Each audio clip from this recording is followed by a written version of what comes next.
Hello दोस्तों, आज का मेरा टॉपिक है कि ग्राहक को किस तरह से डिस्काउंट करके सामान दें। क्योंकि देखिए, किराना दुकान पर अक्सर ये चीज़ें पाई जाती है ना, कि प्रॉफिट कम होता है, मार्जिन कम होता है, लेकिन कस्टमर को डिस्काउंट करके देना पड़ता है। कस्टमर की ये मांग होती है, भाई डिस्काउंट करके दो, है ना। अगर कोई भी, जैसे कि मैं आपको रिफाइंड बोल रहा हूँ एग्जाम तौर पे, रिफाइंड अभी 100 रुपये 1 लीटर है। अब कस्टमर बोलते हैं भाई हमें 95 में दो, 90 में दो। आपको कस्टमर को डिस्काउंट करके देना है, यानी कि आपको कस्टमर को खुश करके भेजना है।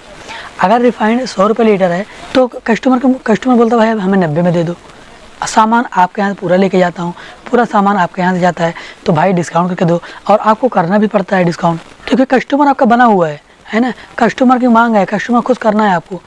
यानी कि आपकी दुकान पर कस्टमर जब भी है, कोई भी कस्टमर हो, चाहे वो अजनबी हो या फिर आपकी दुकान पर वही कस्टमर रेगुलर का हो, तो आपको उस कस्टमर को खुश करना है। और खुश किस तरह से रखना है, किस तरह से करके भेजना है, आपको ये जानना चाहिए। और ये बहुत ज़रूरी होता है कि कस्टमर को किस तरह से खुश करके भेजें, यानी कि उस सामान में कस्टमर को डिस्काउंट करके दें। और सबसे इम्पोर्टेंट की बात, अगर आप किराना दुकानदार हैं तो वीडियो को ध्यान से देखिएगा। देखिए, आप कभी भी अगर आप डिस्काउंट करके दे रहे हो सामान कस्टमर को, ढेर सारा सामान है, तो ये याद रखना कि बिल बना के मत देना। अगर आप बिल बना के दोगे और जिस चीज़ पर, जिस सामान पर आप डिस्काउंट करके दोगे ना, तो जब आप पर्चे पे लिखोगे कि ये सामान, जैसे कि रिफाइंड होगा, रिफाइंड 100 में नहीं, मैं 90 में आपको दे रहा हूँ डिस्काउंट करके, तो उसके दिमाग में ये रहता है कि ये रिफाइंड में 90 रुपये में दिया था ये दुकानदार, जहाँ से मैं सामान लाता हूँ। फिर बाई चांस रिफाइंड बढ़ गया रेट, फिर भी उसके दिमाग में यही रहेगा मैं 90 में ले गया था, है ना। जैसे कि अभी मैं आपको एग्जाम तौर पर बता रहा हूँ, जैसे कि रिफाइंड महंगा होगा, आपको 100 रुपये मिल रहा है, अब आप कितने में सेल करोगे? जब आप कस्टमर को 90 रुपये में रिफाइंड दिए रहोगे और बिल बना के दोगे, तो उसके दिमाग में यही रहेगा कि ये दुकानदार जहाँ से मैं सामान लेता हूँ ये 90 रुपये में रिफाइंड देता है ना। और जब रिफाइंड महंगा होगा तो आपको भी महंगा पड़ेगा। क्योंकि देखिए, कस्टमर के दिमाग में यही रहेगा कि ये मैं 90 रुपये में लाता हूँ, 90 रुपये में हमें मिल जाएगा, है ना। या फिर अगर बढ़ा होगा तो 5 रुपये और रख लो। अगर आप बोलोगे भाई 110 रुपये, तो भड़क जाएगा। तो उसको क्या लगने लगेगा कि ये सामान अब महंगा देने लगा। तो आपको दिक्कत यहाँ पे भी हो सकती है, क्योंकि देखिए, जब भी आपको सामान महंगा पड़ेगा तो जाहिर सी बात आप महंगा दोगे ही, है ना। बाई चांस अगर आपको, जैसे मैं आपको अभी बताया, अगर रिफाइंड 100 रुपये में आपको मिल रहा है, तो आप सेल कितने में करोगे? जाहिर सी बात है 110 रुपये में सेल होगा। तब इस सोल्यूशन में अगर आप बिल बना के दोगे ना, तो आपको दिक्कतें होती हैं, दिक्कतें होंगी भी आगे चल के। क्योंकि देखिए, जो सामान का रेट है कभी चढ़ता है, कभी उतरता है, कभी रेट हाई होता है, कभी डाउन होता है। हाँ, एक चीज़ कर सकते हो आप, देखिए, आप कभी भी सामान दें कस्टमर को, चाहे वो कस्टमर आपके यहाँ रेगुलर आता हो या फिर कोई अजनबी कस्टमर हो, जब भी आप सामान दें तो एक सोल्यूशन है, एक तरीका है। अगर आप डिस्काउंट करके दे रहे हो सामान, तो पूरा, जैसे कि रिफाइंड 100 रुपये लीटर है, अभी बिक रहा है ना। चीनी 44 रुपये किलो है, अभी इससे पहले 45 था, अभी 44 हो चुका है। अभी आगे और सस्ता होने का संभावना है, क्योंकि सस्ता होगा चीनी, और गुड़ भी सस्ता होगा। गुड़ सस्ता है भी, लेकिन और चीनी और भी सस्ती होगी। तो इस तरह से आप जब भी पर्चा बनाएं, जब भी बिल बनाएं, तो जो रेट जितने का है, यानी जैसे रिफाइंड 100 रुपये लीटर है, तो आप 100 रुपये लिखना। अगर आप रिफाइंड को 90 रुपये में डिस्काउंट करके देंगे, तो लिख देंगे सामने, तो आपको दिक्कत हो सकती है ना, आगे चल के। क्योंकि देखिए, रेट है, कभी डाउन होता है, कभी हाई होता है ना।